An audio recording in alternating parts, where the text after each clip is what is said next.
नमस्कार दोस्तों, आप सभी का स्वागत है आपके अपने चैनल एक किरण ज्ञान की। आज मैं कंप्यूटर के क्वेश्चंस की तीसरी सीरीज़ लेकर आपके सामने प्रस्तुत हुई हूँ। यह सीरीज़ आपकी आगामी परीक्षाओं में बहुत ज़्यादा महत्वपूर्ण आपका सहयोग करेगी। तो हम बढ़ते हैं पहले प्रश्न की ओर। आप एक फॉर्मेट में एक एक्सेल फाइल को सेव नहीं कर सकते हैं। इसका उत्तर है बी। पीएसडी में हम सेव नहीं कर सकते हैं एक्सेल की फाइल को। अगला प्रश्न है, डैश स्वचालित रूप से दिखाई देता है जब आप एक ऑफिस सुइट प्रोग्राम जैसे वर्ड, एक्सेल या पावर पॉइंट के रूप में टेक्स्ट का चयन करते हैं।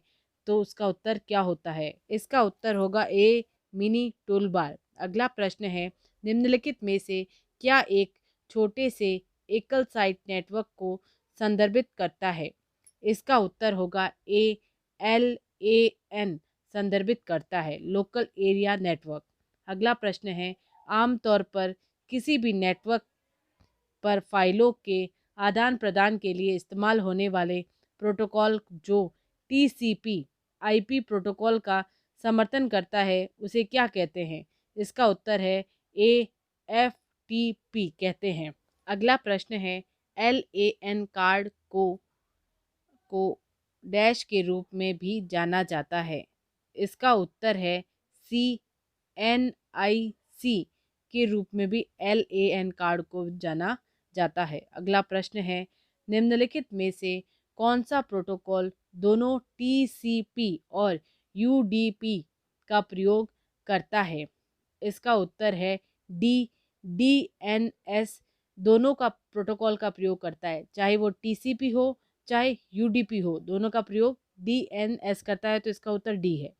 अगला प्रश्न, राउटर OSI मॉडल की किस परत पर चलता है? इसका उत्तर है सी, नेटवर्क लेयर की परत पर चलता है ये। अगला प्रश्न है, किसमें ऐड से ऐड कनेक्टिविटी होस्ट से प्रदान की जाती है? इसके ऑप्शन है A, network layer, B, session layer, C, data line layer, D, transport layer. तो इसका उत्तर होता है डी, ट्रांसपोर्ट लेयर। अगला प्रश्न है, नेटवर्क में बैंडविड्थ का अर्थ क्या होता है? इसके ऑप्शन है ए, एक संचार चैनल का प्रेषण क्षमता, बी, नेटवर्क से जुड़े कंप्यूटरों, सी, नेटवर्क से में इस्तेमाल IPL की क्लास, या उपरोक्त सभी। इसका सही उत्तर है ए, एक चैनल की पोषण क्षमता। अगला प्रश्न, निम्नलिखित में से कौन सा TCP IP protocol electronic mail संदेश को एक मशीन से दूसरे में स्थानांतरित करने के रूप में प्रयोग किया जाता है? इसका उत्तर है सी, SMTP। अगला प्रश्न, एक वर्ग सी नेटवर्क के लिए डिफ़ॉल्ट सबनेट मास्क क्या है?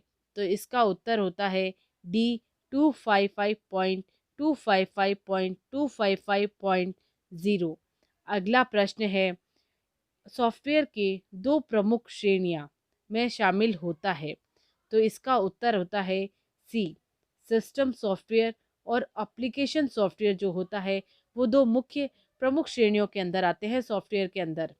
फिर अगला प्रश्न है, किसी सर्विस प्रोग्राम के रूप में जाना जाता है डैश, अर्थात इस एक प्रकार प्रोग्राम से कंप्यूटर संसाधनों के प्रबंध से संबंधित विशिष्ट कार्य करता है? इसका सही उत्तर है सी, यूटिलिटी प्रोग्राम। हमारा अगला प्रश्न है, UGI का पूर्ण रूप क्या है? तो इसका उत्तर है, इसके ऑप्शन है A, graphical universal interference, B, graphical user interference, C, graphical uninstall interference, D, general utility interference. इसका उत्तर है बी। अगला प्रश्न, निम्नलिखित में से कौन सा सॉफ्टवेयर है जो डाटा के रोव्स और कॉलम की गणना प्रदर्शित करने की अनुमति देता है? इसका उत्तर है सी, इलेक्ट्रॉनिक स्प्रेडशीट गणना करने की अनुमति देता है। अगला प्रश्न है, वह प्रोग्राम जो विशेष रूप से सामान्य प्रयोजन एप्लीकेशन और विशेष प्रयोजन एप्लीकेशन को संबंधित करने के लिए बनाया गया है, तो इसका उत्तर क्या होगा? इसका उत्तर है सी, एप्लीकेशन सॉफ्टवेयर। अगला प्रश्न, निम्नलिखित में से क्या सिस्टम सॉफ्टवेयर की विशेषताएं हैं? तो इसका उत्तर है सी, एक एप्लीकेशन प्रोग्राम के निष्पादन से संबंधित कार्य करते हैं, ये खास विशेषता कहलाता है। अगला प्रश्न, डैश में एक एल्गोरिदम के लॉजिकल स्टेप का प्रदर्शित है, उसके विशिष्ट नियमों और शब्दों को समाविष्ट करता है, उसे क्या कहते हैं? इसका उत्तर है बी, प्रोग्रामिंग लैंग्वेज। अगला प्रश्न, एक बिलिंग खाते को ट्रैक करने के लिए आप किस प्रकार के सॉफ्टवेयर का प्रयोग करते हैं? तो इसका उत्तर है सी, स्प्रेडशीट प्रोग्राम का हम लोग प्रयोग करते हैं।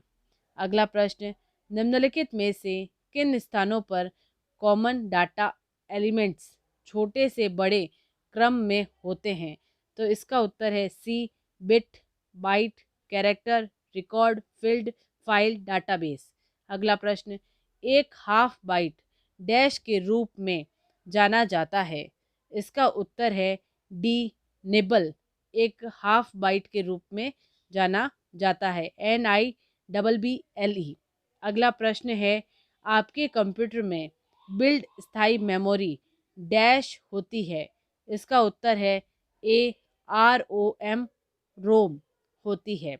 अगला प्रश्न है, डैश मैन मेमोरी के साथ संयोजन के रूप में काम करता है, तो इसके ऑप्शन है ए, रैम, बी, CPU, सी, ग्राफिक कार्ड, डी, लैन। तो इसका उत्तर होता है बी, CPU। इसी के साथ ही धन्यवाद। आप जुड़े रहे मेरे चैनल के साथ। मैं और अच्छे प्रश्न आपके सामने लेकर यूं ही प्रस्तुत होती रहूँगी।